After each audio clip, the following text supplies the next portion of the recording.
Hey everyone, and welcome to a Rebel City Roundup, where I'll be giving you my take on the premier news and happenings in and around Cork this past week. I put out new videos like this every Sunday, so if these types of roundups are right up your alley, please do consider subscribing.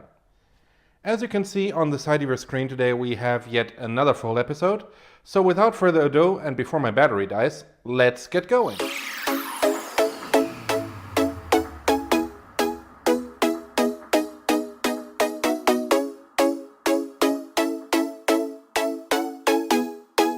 Just this past Monday, the first ever passenger service by a biomethane-powered bus in Cork took place. It is part of a series of nationwide trials of alternative energy buses, meaning buses that are electrically powered, hybrid-powered buses, and even natural gas buses. The bus runs on methane produced from bio-waste, food leftovers, etc., effectively making it carbon neutral. And the service runs between Labs Quay in the city centre and the Centre for Marine and Renewable Energy out in Ringaskiddy.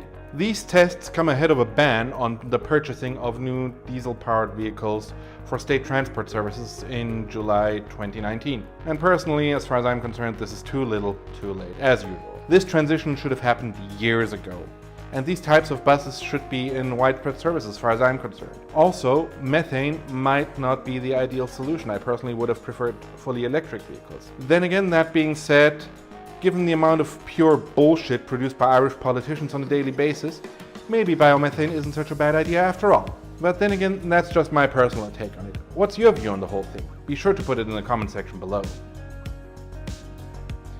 Time for a bit more of a good news story. Leaside Apartments, an apartment complex in the city centre which had been the scene of a bitter eviction battle since 2017, has been purchased by Cork City Council and a housing agency called, I think, Fluch, but I have no clue how to pronounce it, sorry about that. The complex was bought from an investment fund at a price tag of around 20 million euros, which is what you'd expect given the prime city centre location. The existing tenants who had been under the threat of evictions will be able to remain, while the empty apartments will be used for social housing. Personally, I love this outcome.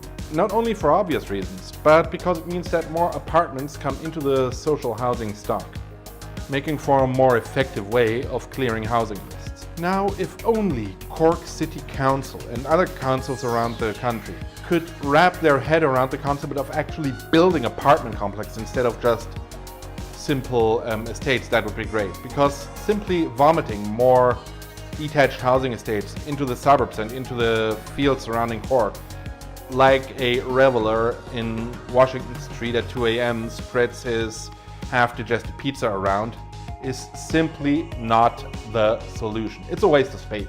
But then again, that's just my view on the whole thing. What's your perspective? Be sure to put it in the comment section below. Senator Mullen, a senator from Galway who has previously demonstrated some clearly Paleolithic views, has once again demonstrated his phenomenal lack of compassion, comprehension, and simple human dignity. In a Senate debate on Friday, he suggested that so-called gay conversion therapy should be legally allowed here in Ireland unless proven harmful. For those that don't know, this conversion therapy that he was talking about is a pseudoscientific approach aimed at curing homosexuals. Methods vary from brainwashing disguised as psychotherapy to drug-based negative conditioning, electric shocks, and even outright lobotomy. Think Clockwork Orange. Personally speaking, this reeks of nothing but torture to me. And fittingly, it is condemned by the United Nations Committee Against Torture, as well as by the European Parliament and all major global health organizations.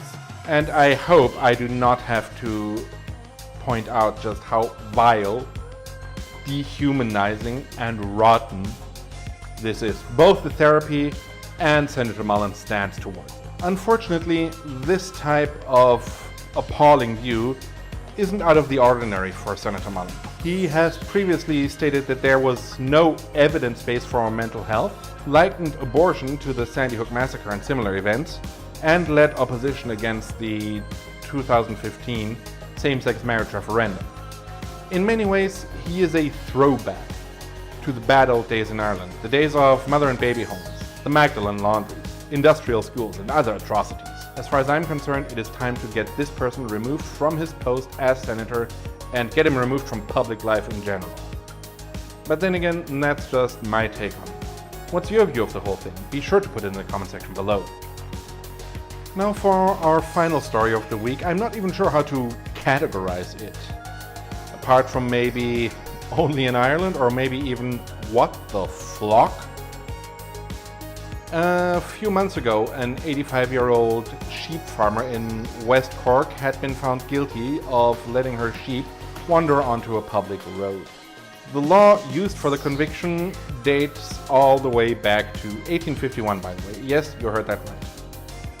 And she had been ordered to erect a series of large warning signs. Now, first of all, I find it absolutely impressive that a lady of 85 years is still herding her sheep. But given the fact that she grazes her sheep on a common, she'd have to get permission from all other users of that common to put up those signs. Something almost impossible even for people in their 30s like me.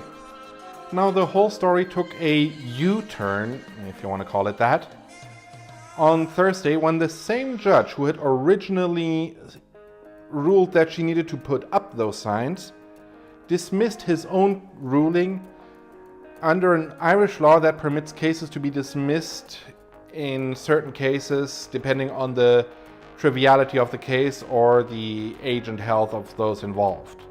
Personally, speaking from my experiences in rural Ireland, I know that you have to expect sheep everywhere.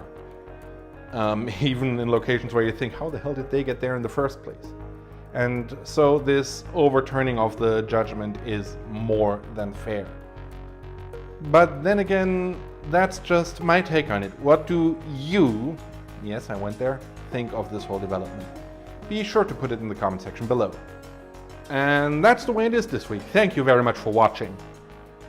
If you never again want to miss a video on my channel, be sure to click the subscribe button and also the little notification bell. YouTube is a bit weird about that. Come on, don't be sheepish. Also, be sure to like this video if you enjoyed it.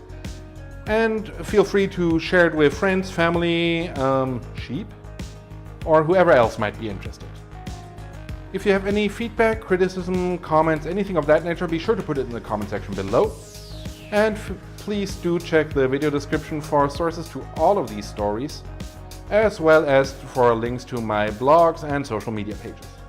Once again, thank you very much for watching, and I'll see you guys and girls next week, hopefully.